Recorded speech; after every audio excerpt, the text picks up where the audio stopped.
各位网友，大家好，今天是2021年5月20号，星期四，欢迎大家参加王健美育观察直播2的节目。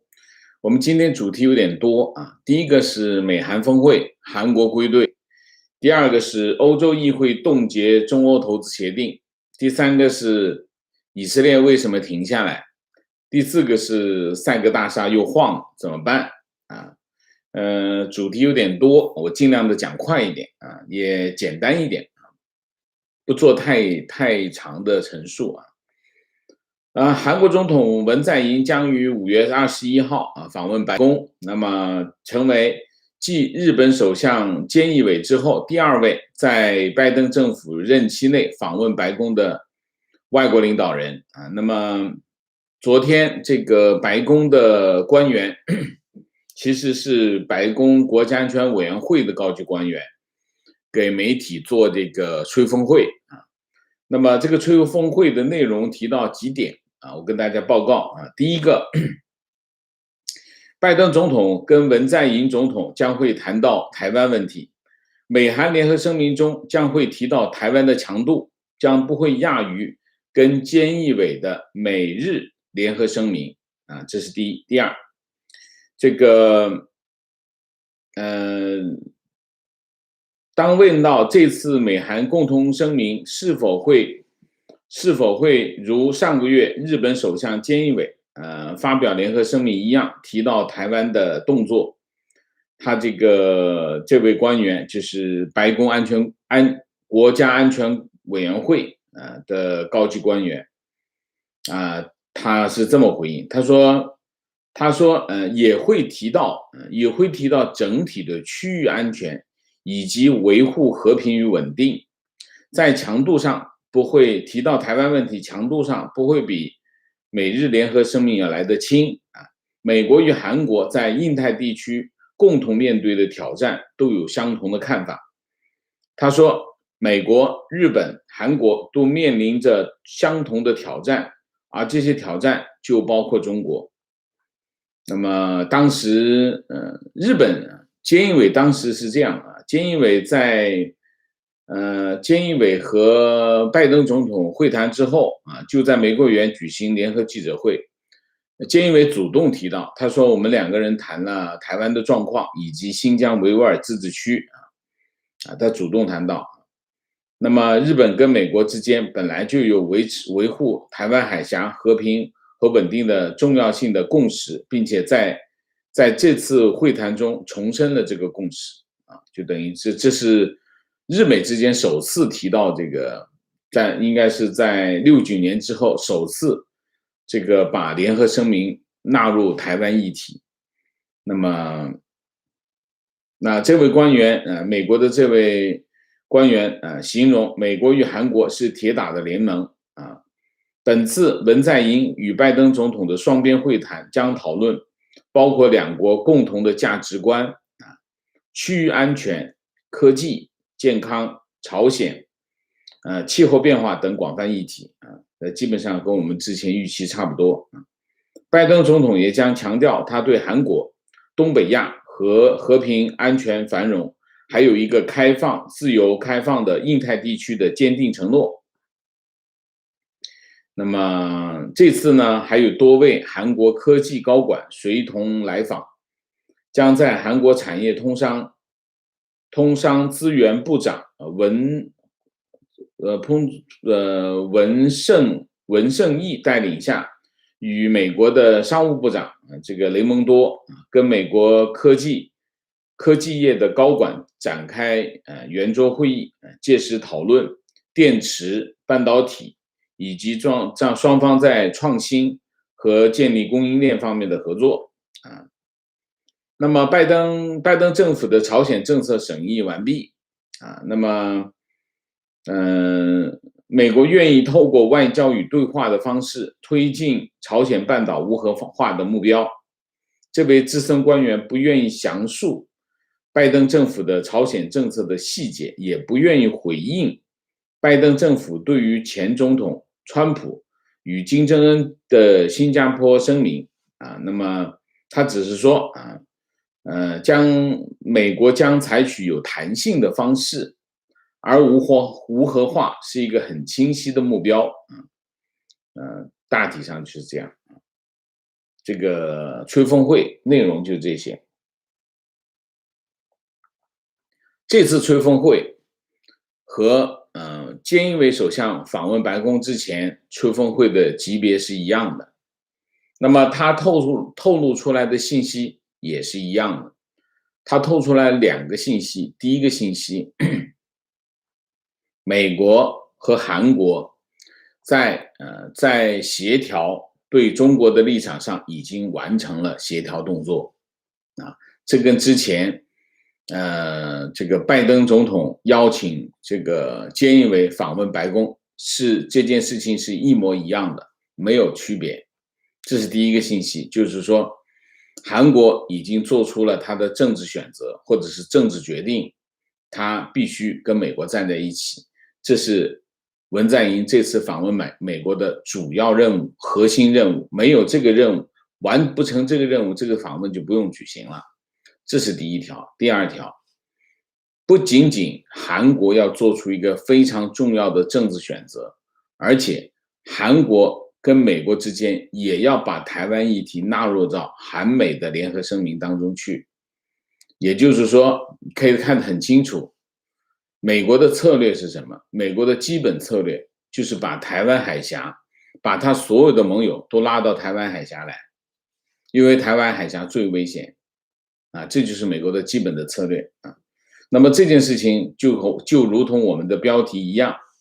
韩美峰会意味着什么？意味着韩国归队，归到哪个队？当然归到拜登的队拜登的整个的团队。这个团队以美国为队长那么现在是有日本、有韩国、有台湾，有什么呢？有印度，有这个澳大利亚基本上是4国集团加上2个4国集团加上韩国再加上台湾应该是一个这样的思路好，这个主题我们就讲到这里，因为主题比较多，所以我们讲快一点那么第2个主题是讲以色列，以色列为什么会停下来我们之前就不大讲这个中东议题中东议题我不太熟悉，但是我们可以就着，因为中东议题非常复杂，这里面涉及到非常多的历史的、地缘政治的，那么美国和以前的这个苏联跟美国之间的竞争，包括以色列复国等等一系列非常复杂的问题。那么这里面有很多坑有很多坑，所以我们之前讲的比较少但是我们今天为什么要讲这议题？因为中东这件事情突然停下来为什么会突然停下来？我们先讲新闻。这条新闻基本上是我采纳了《华盛顿邮报》的头版头条我基本上把它给翻译出来，然后重新整理一下缩短一点，再加一点背景我在这里跟大家说明一下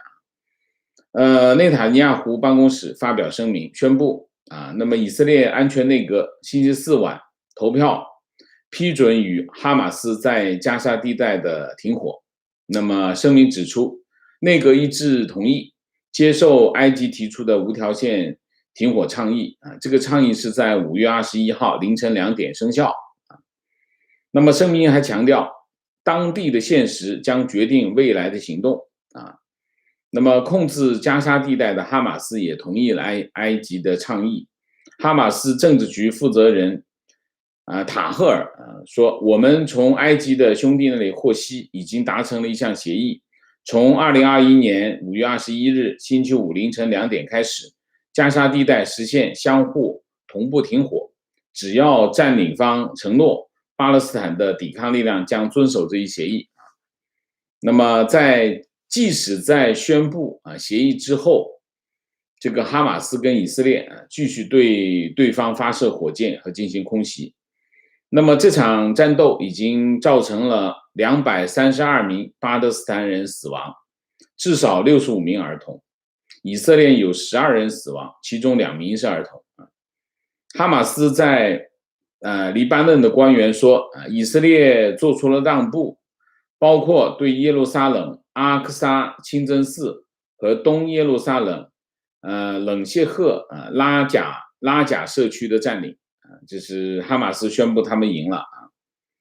然后安全内阁强调，停火协议只要求停止军事行动，协议需要相互无条件停火。以色列国防军说，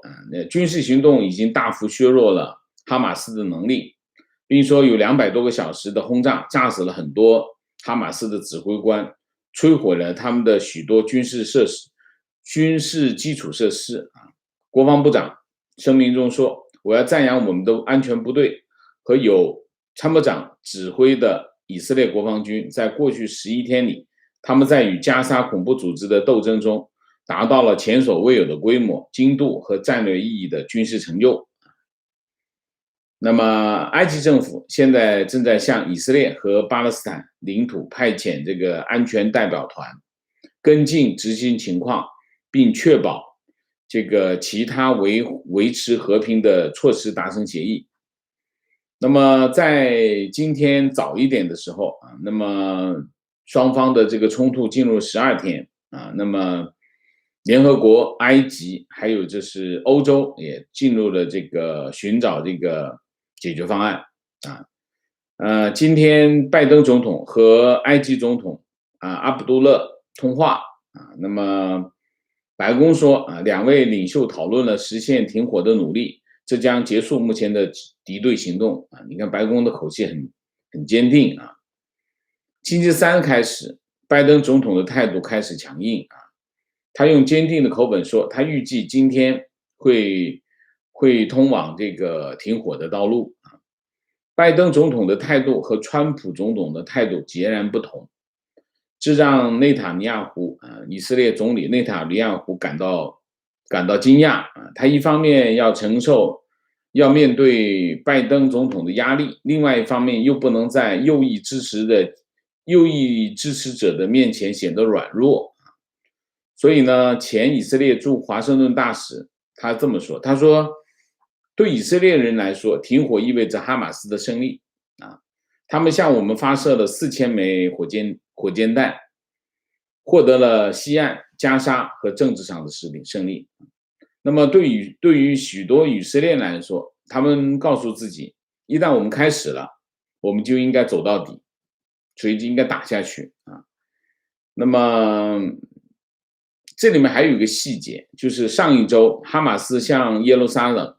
开始发射火箭炮的时候，以色列反对党联盟已经接近取得议会最低的多数票并且准备开始组建新的政府。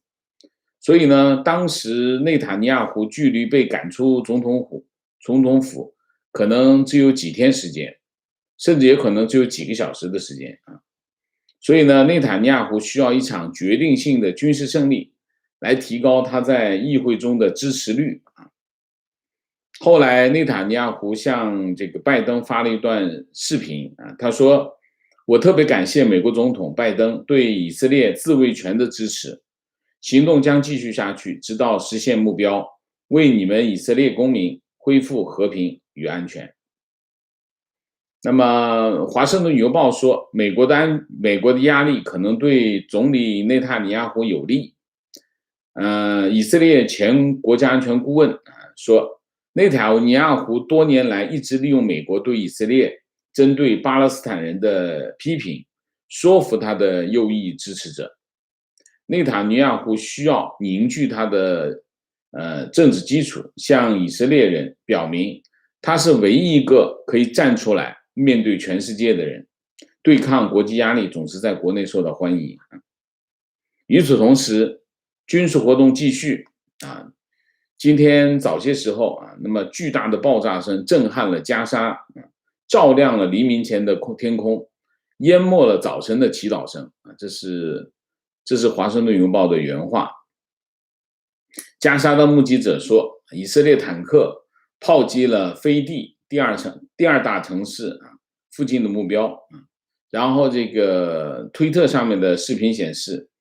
贾巴利亚难民营的一栋3层楼在一个火球中爆炸那么目击者说，这个家庭已经撤离啊，已经被警告并且撤离。以色列军方说啊，打击了哈马斯的军事力量，包括军事目标，包括一个武器制造设施、地下火箭发射器和前司法部长所在内啊住所啊。那么这个部长曾经担任哈马斯的政治局成员，他的住所内藏有军火啊。那么哈马斯发言人就说啊，是他的几位领导人的住宅被击中，但是以色列应该提出证据啊。以色列军方说，从5月10号冲突开始，一直到星期四的晚上，哈马斯向以色列发射了4340枚火箭炮啊，其中有640枚火箭弹落空啊。那么以色列的铁穹防御体系拦截了大概90%到达以色列领空的火箭弹啊。那么埃及是这场停火的倡导者，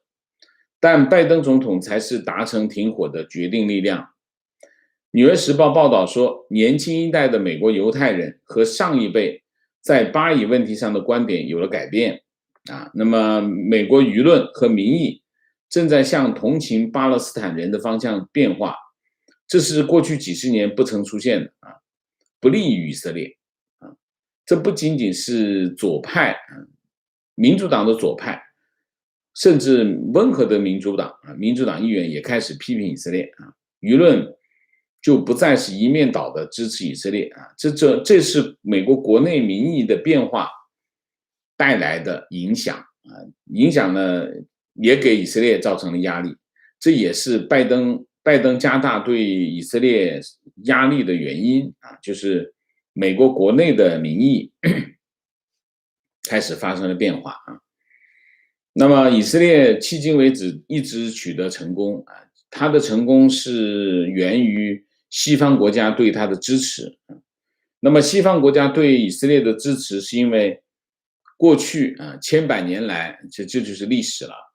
犹太人在欧洲遭到的迫害。那么但是现在的情况是什么？现在的情况是这场实力悬殊的战斗呈现在美国人面前的形式和以前不一样啊。以前美国人看到的中东的场景是一个什么样的场景？是美国的战地记者在当地传回来啊。那么美国的媒体大家都知道，美国的媒体大部分都亲以色列啊。那么这个场景就对美国的这个公众的立场影响非常的大。但是这场战斗不一样啊，社交媒体出现之后，美国的公众，特别是美国的年轻人，他们会更直接的接触到这场战斗的现场啊。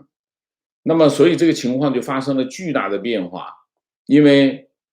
传统媒体或者甚至是我们讲现在传统的报业对舆论的影响没有原来那么大，这些美国的年轻人更直接的通过社交媒体看到发生在中东的情况啊，所以这就是什么？这就是为什么美国舆论开始发生转变的原因啊。所以拜登总统要求以色列停下来，以色列就停下来了啊。我们再说一个问题，这个问题我也一直很好奇，哈马斯背后的支持者是谁啊？谁在支持哈马斯？因为哈马斯，你想，2007年开始，哈马斯控制加沙然后袭击以色列，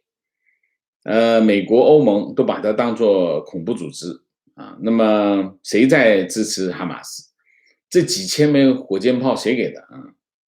我们讲讲哈马斯啊，简单的讲，哈马斯是上个世纪80年代成立的啊，它的主要的角色是反对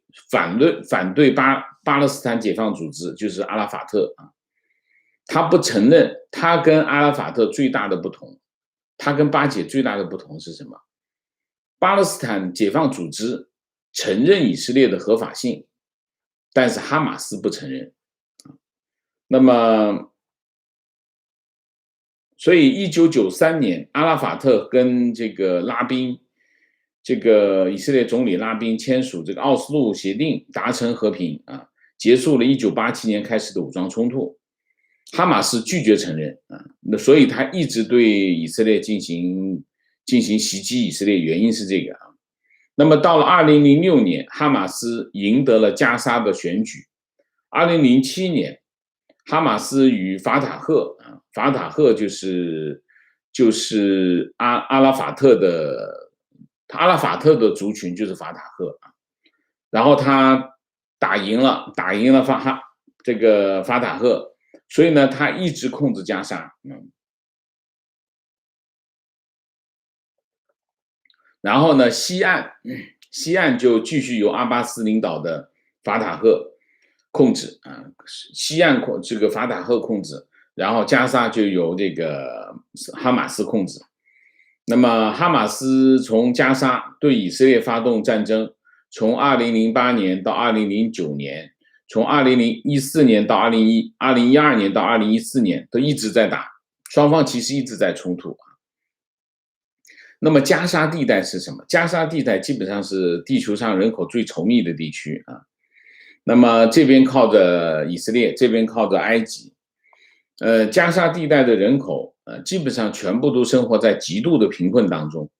他们就是靠外国的人道主义支持啊度日。哈马斯经常从这个居民区向以色列发射炮弹啊，发射火箭炮，还在这个居民区寓所内设立指挥部，就是把这个老百姓当作人肉盾牌啊。然后他们通过这个挖地下隧道，从埃及，主要是从埃及啊偷运武器到加沙啊。那么谁在支持哈马斯呢？有两个国家，有两个主要国家，一个国家叫卡塔尔啊，卡塔尔是哈马斯最重要的这个资金援助者和盟友啊。2012年，卡塔尔的这个元首访问这个加沙。那到目前为止，卡塔尔向哈马斯提供了18亿美元的援助，所以以色列希望卡塔尔加入这个亚伯拉罕协议，原因就是因为这个原因啊。另外一个支持哈马斯的是谁呢？是土耳其啊。那么土耳其一直支持他。那么火箭炮从哪里来？火箭炮来自伊朗，主要来自伊朗。以色列情报部门说啊，这个估计哈马斯有5000到6000枚火箭炮，那么巴勒斯坦圣战组织估计有8000枚火箭炮，他们都来自于伊朗。伊朗火箭炮是通过苏丹和埃及走私到加沙的，大概是这样。所以以色列为什么停下来？以色列停下来的原因是因为美国人的态度开始改变了。好，这意思。中东我们讲了，讲欧洲议会。欧洲议会5月20号高票通过了一个协议，要求中国解除对欧洲议会成员和其他实体的制裁，否则欧洲议会将拒绝审议中欧全面投资协定啊。那么这个决议是599票赞成，30票反对，58票弃权通过的。那么欧洲议会的德国议员叫布蒂科佛啊，发一个推特，他这么说，他说欧洲议会通过的决定非常重要啊，中欧全面投资协定肯定是冻结了，中国打错了算盘，搬起石头砸了自己脚啊，这是这个议员这么说啊，很准确。欧洲议会发表声明说，议员们要求中国在考虑协定之前先解除制裁，不影响协定批准过程的最终结果。欧洲议会议员们还提醒欧盟委员会，他们在决定是否批准协定时候，将会考虑包括在香港在内的人权状况，中国人权状况。那么还指出啊，协议还提到包括台湾在内的地区伙伴和其他贸易伙伴。大家知道，中欧投资协定是中国非常重要的一个外交成果，也是一个外交胜利。中国希望加强跟欧盟的经济联系，通过与欧洲的这种经济联系来制衡来自美国的压力啊。所以一直以来，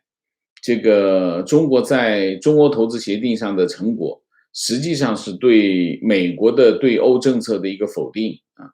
那么反映了美国需要调整它的欧洲政策。实际上，拜登政府上任之后，他一直在做这个工作啊。那么现在的情况是什么？中欧投资协定，欧盟执委会和中国政府啊签订了意向，它其实是签订了一个意向，其实签订一个意向协议。这个意向协议需要通过欧盟委员会和欧洲理事会和欧洲议会，只有通过这2个机构的审批通过，才能够中国跟欧洲之间才能真正达成中欧全面投资协定啊。那么这个协定谈了7年，其实是6年多的时间，将近7年时间。那么现在欧洲议会相当于下议院啊，欧洲理事会相当于上议院。那么欧洲议会假如不通过，意味着什么？就直接把它冻结，意味着这件事情就等于放到冰箱里去了啊。那么所谓的外交成果也就不复存在。中国外交部发言人赵立坚说了一番话啊，这个话你可以看见，战狼在现实面前还是要妥协，还是要面对现实的。他说，中欧投资协定是一份平衡、互利共赢的协定，不是一方给予另外一方的恩赐，是互利互惠的。尽早批准符合中欧双方利益，双方均应为此做出积极努力。大概就是一件这样的事情。之前我们关于中欧投资协定我们讲过很多次，所以我就不展开分析了，好吧？好，那我们讲讲这个3个大厦。3个大厦晃了第3次了，连续3天在晃啊。那么5月20号，深圳市福田区华强北地标3个大厦又发生晃动摇晃。大厦管理处通知高层就是在高层的商户往下撤离啊。那么这就是深圳3个大厦已经连续3天晃动啊。那么在这个大厦里的商户说，今天中午12点30分左右，35楼、55楼、60楼多个层面都感到晃动。那么商户提供的视频显示，鱼缸里面的水落地电扇都有明显的摇晃啊。那么中午1点左右3个广场的这个值班人员说，已经安排工作人员通知商户下楼。那么3个大厦总高度是355.8米，总共是79层。它是深南大道、深南中路深南大道的中段和这个华强北路。华强北是中国的电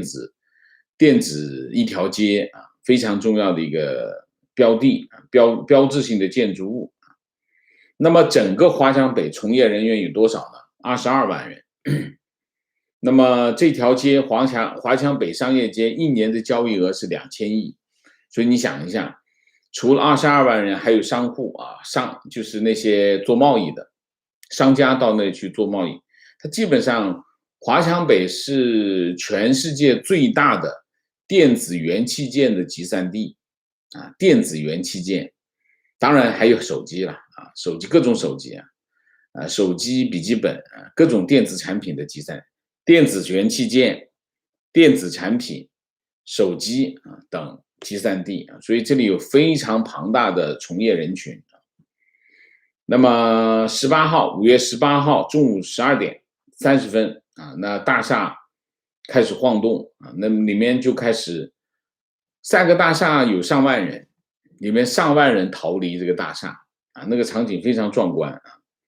那么其实当天5月18号，其实晃动是从12点开始，12点已经开始晃动，到了1点钟的时候就开始非常剧烈的晃动这是18号，19号下午2点钟左右，那也有晃动，继续晃动那么在1点半到2点之间晃动啊。那当时呢，大家就没什么反应啊。赛格大厦里面，目前赛格大厦最火的东西是什么？矿机。基本上赛格大厦是全球矿机的集散地啊。那么当时呢，在赛格大厦57楼工作的一个徐女士，她对媒体说，她说她在5月13号就觉得大厦晃动，她说我跟我的同事都觉得头晕，我头晕，她也头晕啊。那么除了5月13号之外，之后的几天，大厦也都曾经出现过晃动，但每次晃动，每次大厦晃动，他们都觉得头晕。而且每次晃动大概10秒左右。他在这里已经待了3年啊，那么就算是刮台风也不觉得大厦晃动。这是大厦的情况。然后官方的态度是什么呢？官方的态度是5月18号，这个5月18号就是5月19号，深圳官方通报啊，说是从18号的晚上9点到第2天的下午3点，他们的多家专业机构对赛格大厦的震动、倾斜、沉降进行了实时监测，3项指标远远小于这个规范允许值，然后监测数据也没有显示异常。那么目前大厦主体结构和周边环境未发现设计安全异常情况，大厦主体结构安全，产生震动的原因正在核查当中啊。这是19号的官方通报。然后当天呢，网上就流传一个赛格大厦这个应急专家的意见，应急通常是应急部门啊。那么他是这个专家意见呢没有盖章，只是一个有签名啊，有签名。他这么说，他说5月18号中午12点31分至13点，赛格大厦出现震动情况，经专家查看周边楼宇对赛格广场大厦的监控视频，听取物业公司的情况汇报，充分讨论后，形成以下专家意见及建议。第一，大厦周边未见地面开裂情况，未见幕墙板块脱落损伤，初步判定目前震动对结构安全没有影响。2. 震动原因后续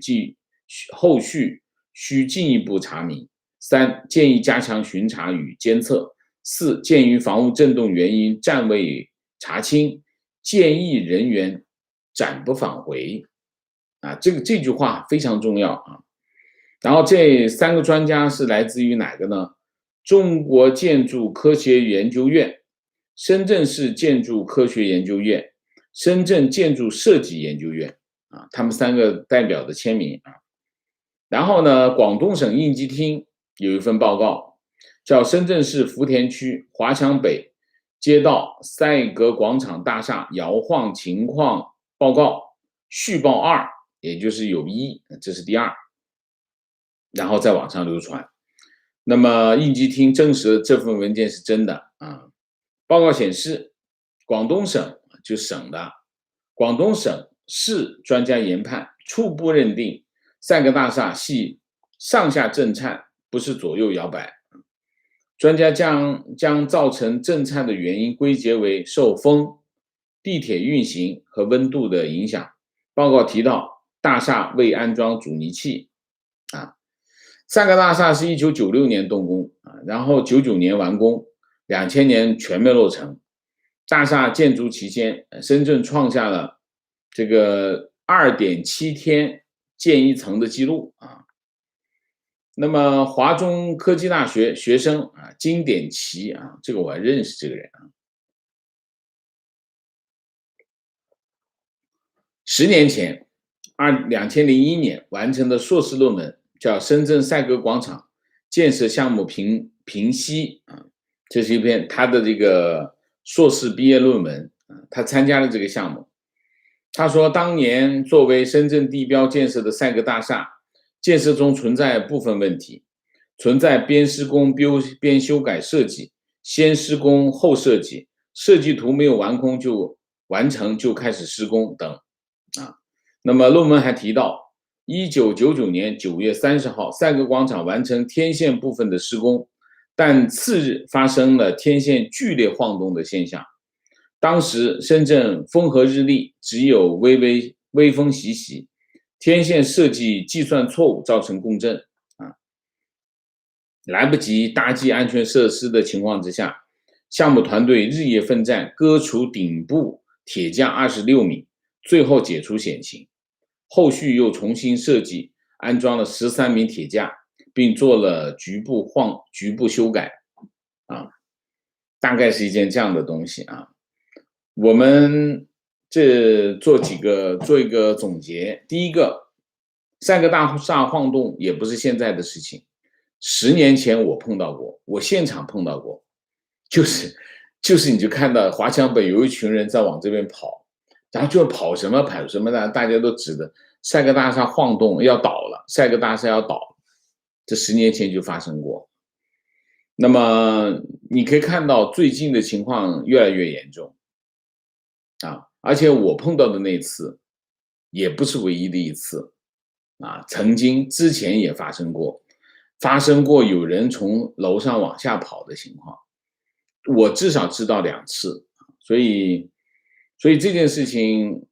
赛格大厦晃动不是现在的事情，是一直以来的问题，这是第一个。第二个，赛格大厦的设计施工当时的想法是什么？当时的想法是让中国人自己来盖盖自己的楼，所以当时的设计是深圳本地的设计院设计，然后请了一家香港帮忙，香港的设计楼帮忙，所以基本上是中国第一个自己设计的这种摩天大楼设计师谁我就不说了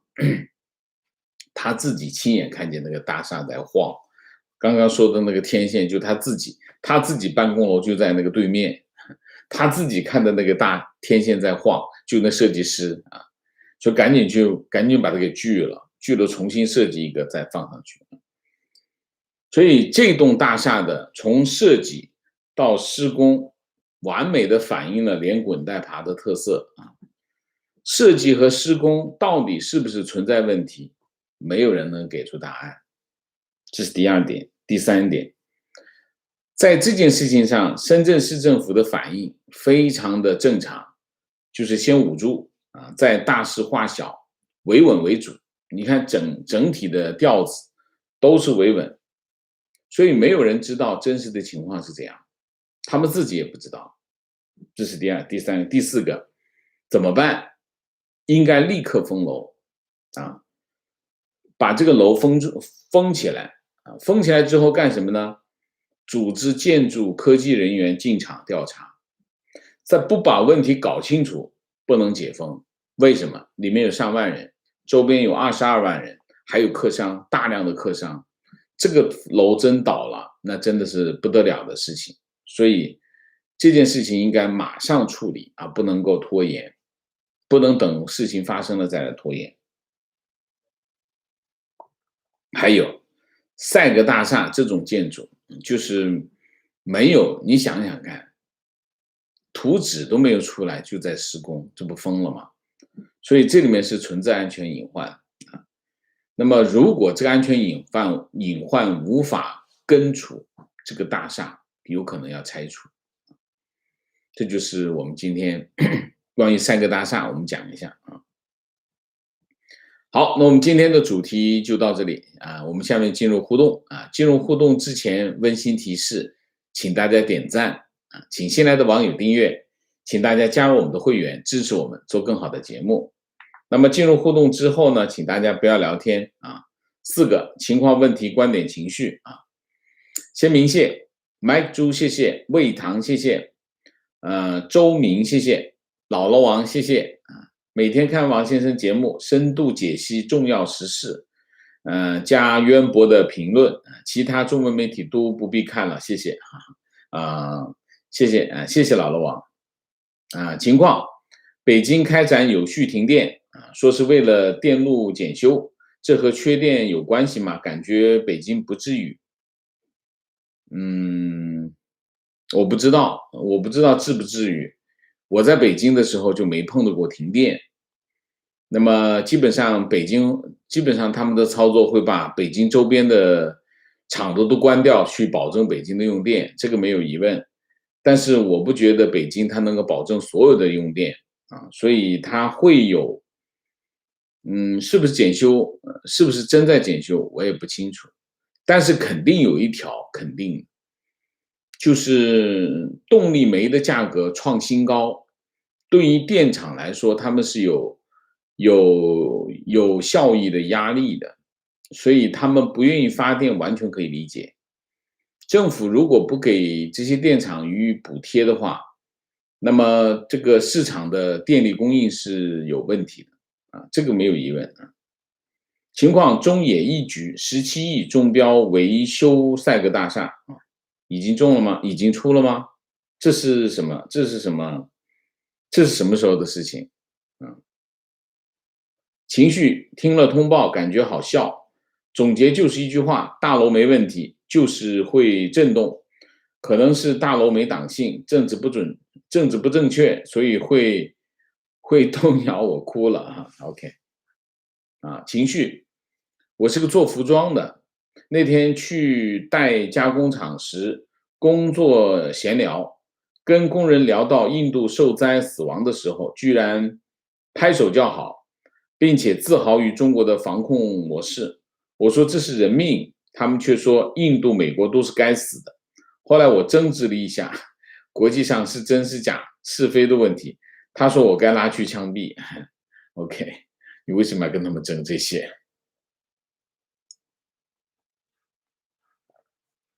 提问：美俄外长在首次面对面会谈中强调，尽管存在分歧，双方仍然可以合作。这次美俄会面的基调似乎比中美会谈的基调柔和很多。王老师认为可以解读为美国政府的政策是联俄抗中吗？可以这么理解，可以这么理解啊。你可以看一个非常重要的事件，就是俄罗斯跟乌克兰。你看要打，突然停下来撤走了，为什么啊？为什么啊？我之前我就一直认为打不起来，打不起来原因是什么？打不赢。俄罗斯很清楚他们的实力是什么啊，所以别忘了，乌克兰后面站的是北约，北约后面站的是美国，所以他最后发现不能打，就回撤。普京很讲实际的，俄罗斯人很讲实际的。那么当然，这个俄罗斯现在还是在被制裁当中啊。那么俄罗斯也不是那么容易驯服的，就算是美国跟俄罗斯握手，美国也不会相信他，西方国家也不会相信他，欧洲国家更不会相信俄罗斯。但是我觉得，美国的这个策略重要吗？不是特别重要。俄罗斯在某种程度上是给中国提供了一些战略上的支撑啊，那么中国也付出了代价。但是俄罗斯给中国提供的战略支撑并不是特别重要，因为俄罗斯在中国的北方，而且他们领土相连，这是一个战略上的悖论。理论上这两个国家好不到哪里去，这跟美国和加拿大的关系不一样啊，他们两个有战略的对立性啊。美国跟加拿大它有共同的价值观，虽然他们有矛盾，但是他们还会站在一起。但是俄罗斯跟中国不一样，所以俄罗斯提供所谓的战略支持，价值并不高，也不是很重要，因为本身俄罗斯是在急剧衰败过程当中，它的力量在越来越小，所以俄罗斯如果选择跟西方对抗的话，其实对他来说没有一毛钱的好处，他只会继续的衰败下去。所以普京只是普京只是给俄罗斯赋予一些想象力而已，他并没有给俄罗斯带来任何的好处啊。所以，美国愿意的话呢，给俄罗斯一些好处，让他离开中国；不愿意的话，继续保持压力，俄罗斯一点办法都没有。实际上，过去10年就是这样啊。所以，俄罗斯不用太重视俄罗斯，俄罗斯不值得那么高的注意力。提问：哈马斯把平民当盾牌，以色列却利用铁穹保护自己的平民，为什么美国的民意会偏向哈马斯呢？观点：哈马斯用的火箭弹打了4000多发，而被以色列的铁穹系统打下的铁管残骸尽是简体中文，铁管是用中国制的南洋厂铁管。当媒体问南洋厂主管时，竟然回答：中国制铁管价格低、品质好、产量多，自然有买家会采购。中国只管卖东西，不管卖出去后造成的后果啊，这是黑他呢啊。美国民意没有偏向哈马斯，为什么？因为哈马斯首先发动了攻击，我不觉得美国的是偏向哈马斯。我讲的是什么？我讲的是战场其实是非常残酷的事情啊。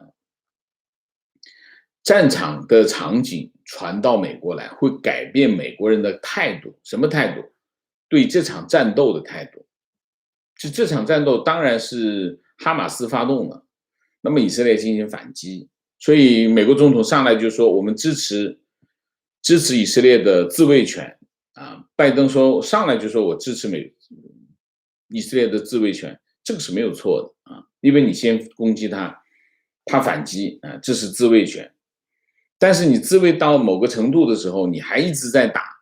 打的对方已经很惨了，这个惨状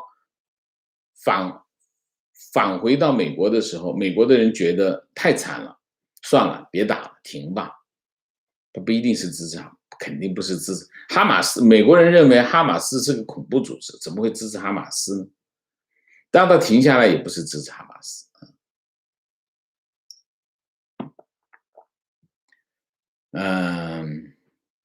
我不知道这个媒体问南洋厂主管是哪个媒体，第二是哪个主管，第三南洋厂是哪里？我不知道啊，能具体的跟我们说一下吗？啊，这个哪个媒体说出来的这个报道啊？还能采访到南洋厂的主管，好吗？跟我们说说行吗？情况：2021年1月1号，中国在离婚程序上加入了冷静期后，据官方数据，2021年一季度离婚人数大幅下跌70%以上。民政局发布的最新数据显示，全国离婚登记人数仅为29万对，同比来看，这个2021年一季度受疫情影响，数据的可比性不高，因此拿2019年一季度比，2019年离婚是104万对，今年一季度降幅达到71.76%。核心的问题并不是这个冷静期的问题，核心的问题是各个城市的这个民政局，在离婚程序上做了手脚啊，加入冷静期呢，这件事情呢会有影响，但真正影响的是什么？真正影响是你排不上队，你队排不上，他怎么来呢？你先是你俩要签字同意啊，签字同意，2个人要去登记，网上排号，这就排不到。然后就算你排到之后，到那里签上字啊，这已经很难了。签完字以后，1个月之后你再去拿号，你没拿上号，前面签的字不算数，重新来过，你就离个婚呢，就给你扒层皮，基本上是这样，然后重新再走一遍，就是你再去排号，再去签字说我要离婚，然后再过1个星期，再过一个冷静期之后，你再要去排号，拿到号，然后再去签那个字才算数，否则的话，那前面签那个字又不算，又从头来过。所以为什么现在离婚率下降？离婚率下降不是大家不离婚了，是大家离不成婚，这是个非常搞笑的，这个和中共一直以来的造假没有二致啊，它不能够反映这个婚姻状况，它只能反映政府的这种操弄啊。莱阳钢铁哦，莱阳钢铁，叫莱阳钢铁是吗？主管是谁呢？情况，据法广报道，阿里巴巴金融服务部门将配合中国央行，提供中国用户数字人民币的金融服务。根据法国数字世纪网站报道，阿里巴巴旗下的蚂蚁集团支付宝和我的银行 MyBank 服务部门将接受数字人民币的金融服务。他没搞懂啊，情况是什么哈？其实就是支付宝会装这个数字人民币，就是支付宝里面会有数字人民币嵌到里面去，这个包括腾讯也是这样，包括腾讯，包括所有的商业银行都会有数字钱包，数字人民币的钱包在里头。这个没什么特别，一定会这样发生。情绪看到同心向党报道，还有少先队宣誓时时刻准备着，那就是从小灌输仇恨、暴力、斗争意识，培养恐怖分子哈。提问：王老师你好，我想问一下，大宗商品一直涨价的话，会导致通货膨胀，这个说法对吗？对的，对的。如果它一直涨价的话，那会的啊。另外，国内二线房价可能出现的走势，能分析一下吗？我不分析，为什么？因为二线城市很多个，房地产市场有两个特点啊。第一个特点，它有投资品的属性，所有的投资品的属性受三个因素的影响。第一个因素，货币政策。第二个因素供求关系，第三个因素政府的政策啊，这三个因素影响。所以呢，不同的城市它的情况不一样啊。那么当然，它面对同样的货币政策，但是这个城市的发展的状况、人口的情况，比如说人口流入的情况、老龄化的情况。然后产业结构的问题等等，都会对它的房地产产生很大的影响。然后它的土地供应的情况也不一样，所以每个城市它的房地产的市况都是独特的。你比如说深圳跟广州就完全不一样，广州内部又完全不一样。你从番禺到越秀，那天差地别。因为广州这个城市非常的大，就算它一个城市的内部，它的差别也很大，所以我们不能一概而论。我告诉你，我们可以分析货币政策，我可以分析房地产政策，我们也可以分析这个经济走势，但是我们不能够笼统的讲房地产市场会变成什么样，一线城市怎么样，二线城市这个讲是不科学的。你必须具体到某一个城市的市况，非常可惜，我没有时间跟进每一个城市的房地产市场的市况，所以我不能够评价啊，非常抱歉。据说赛格大厦用全钢管结构，在钢管中填满水泥来加固，如果水泥填得不够满，或者钢管之间有空间，或者凝固时间太短，那么过一段时间就会有问题。如王老师所说，当时的建筑速度是破纪录的，所以可能是豆腐渣工程，我不知道，没有根据啊，我现在没有根据做出任何判断。但是当时的连滚带爬是没有错的啊，当时边设计边施工，甚至先施工后设计都存在，这是违反一个这种超高建筑的建筑规程，所以连滚带爬是没有错。连滚带爬会不会造成后果，我不知道。但是这个建筑已经晃了10几年了，所以这件事情绝对不能够掉以轻心啊。提问王老师好，我想问一下，OK， 大宗商品跟通胀的关系，大家知道，通货膨胀我们讲的是什么？我们通常讲的零售，就是跟我们的日常生活有关系的各种商品啊，从猪肉到衣服、鞋帽、电器、这个电讯服务等等，很多啊。我们通常用的数据叫 CPI， 叫商品零售价格指数啊。那么这些商品零售价格指数受什么影响呢？受商品的出厂价影响，因为这是你制造嘛，你制造出来然后再卖到市场上去。所以呢，当你原材料价格上升的时候，那么厂家就会有加价的压力，因为它成本增加了，所以它要加价才能卖，它才能够挣钱，否则它会赔钱。当它加价的时候呢，那么就会出厂价就会上升，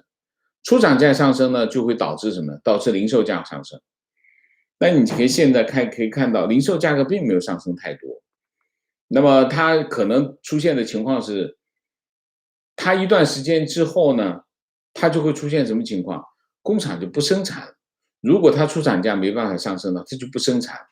不生产会出现什么情况？不生产就会出现市场上短缺。那么短缺就会造成价格上升，理解吗？就是因为我生产我会赔钱。那比如说我做一个锅，做一个钢筋锅，那么钢筋锅本来它钢筋锅这个不锈钢价格上升，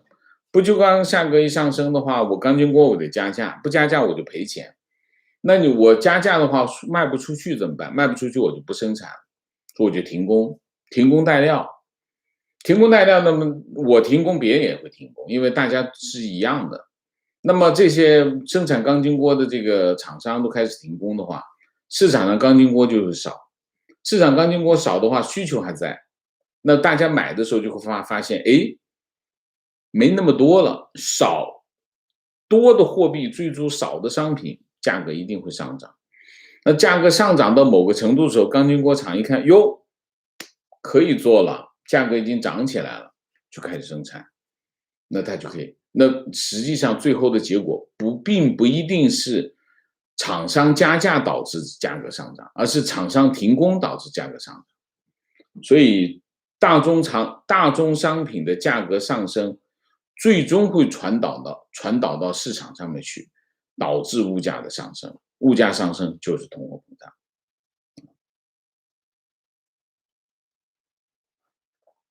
观点：关于赛格大厦有一个项目有3个要素：成本、质量和工期。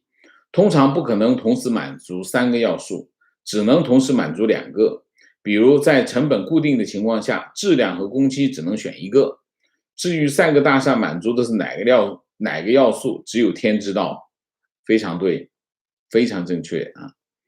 情绪家提问：王老师好，我的女朋友是江西九江人，我们在一起1年多，也见了家长。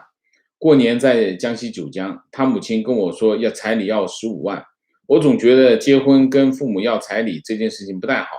我想通过自己的努力赚这笔钱，但目前已经和平分手了，原因是他父亲反对，他们那里用金钱来衡量一段爱情。在这里想请教王老师，关于彩礼，你有什么看法和建议？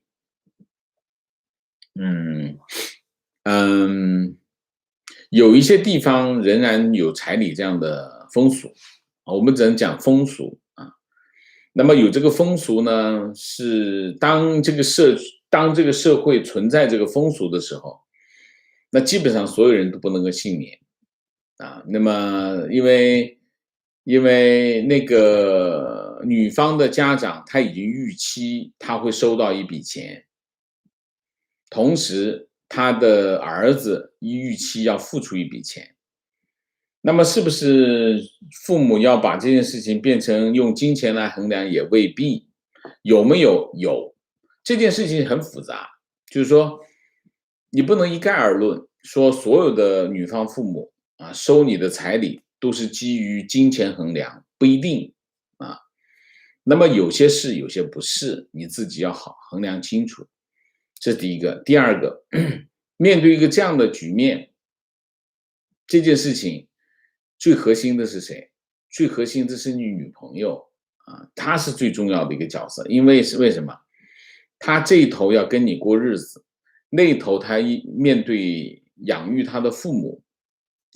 那么她父母她的家里的情况又很重要，她的家庭是个什么样的情况？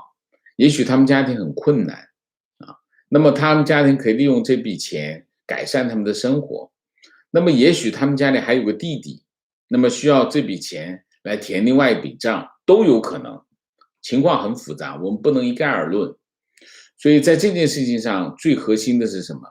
最核心的是你跟你的女朋友有多么爱，有多爱。那然后这个女朋友有没有搞清楚状况？她应该用什么态度？其实，在所有的纷争当中啊，如果这个女孩子，这个女方，她做对了的话，实际上这件事情没那么突出，矛盾没那么突出。但是现在大部分的女生呢，会旗帜鲜明的站在父母一方啊，旗帜鲜明站在父母一方这件事情通常会黄掉。所以这个女生需要一点智慧，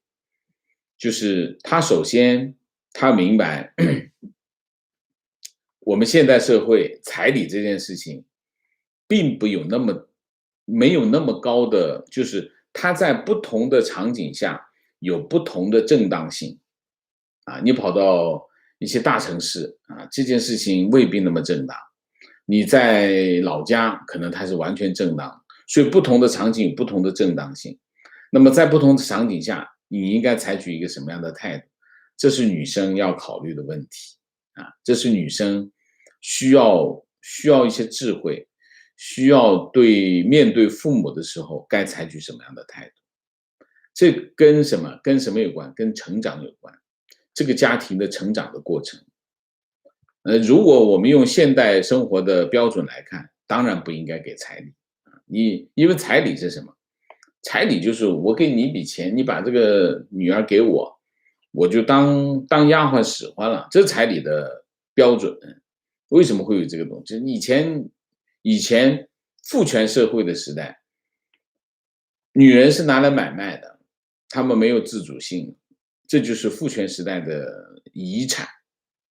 现代社会当然没有这样的社会条件，但是这种东西被遗传下来，这跟什么有关？还是那个字，跟穷有关。穷才会有，穷会改变很多事情，其中包括什么？人和人的关系啊。所以，男生要考虑男生要面对这件事情，女生也要面对这件事情。关键是双方两个人要真爱，而且一定要商量，而且一定要有智慧的解决的问题啊。提问：王老师能不能讲一讲中国对巴以冲突是什么样的立场和态度？中国在巴黎，这一次呢，中国是很想露个脸的啊，所以王毅那次说啊，你这个美国上来就说啊，这个以色列要停止进攻，准备伸个手。但实际上，中国在中东问题上，中国一直在反对犹太复国主义，这是一个大前提。为什么？因为中国在政治上，它是要跟美国对抗，它跟美国对抗一定要支持阿拉伯啊，从政治上支持阿拉伯，反对以色列，这是一个很重要的一个大政治。那么另外一个呢，中国从小政治，就是经济的角度，中国需要中东的石油，所以它也会支持。从大的政治、小的政治来说，中国一直的国策就是支持阿拉伯，反对以色列。那么这次其实也不例外。那么然后就王毅曾经在联合国大会上面说说美国你就否定这个，搞得我们都没办法通过一个决议让以色列停下来。其实反映了中国本来是想在这次冲突当中扮演一个角色的，但是事实上没有人理他，事实上他也没有在中东投入过资源，所以他只是剃头挑自己头热，没什么用啊，没什么用啊，所以他在中东的立场其实一直以来中国在中东问题都是保持一定的距离，为什么？他谁都不敢得罪，就是阿拉伯国家他不想得罪，为什么？因为石油啊，所以他要保持一定的距离。他如果介入的太深，一不小心碰到了这些利益，因为中东的情况非常复杂，你根本就没那么多资源去解决这个问题的话，最好的办法是保持距离。所以实际上中国是一直保持距离，你保持距离，你介入什么？没得好介入，所以摆个样子给小粉红看看，摆个姿势而已。观点：现在中文媒体只干王健每日观察，很多中文媒体只是为了喷而喷。哦，好吧，谢谢明谢 Rainy Mac， 谢谢。好，我们今天的主题就到这里，感谢大家的参与，我们下个节目再见。再见之前，请大家点赞，请新来的网友订阅，请大家加入我们的会员，支持我们做更好的节目，做更好的自己。谢谢大家，谢谢。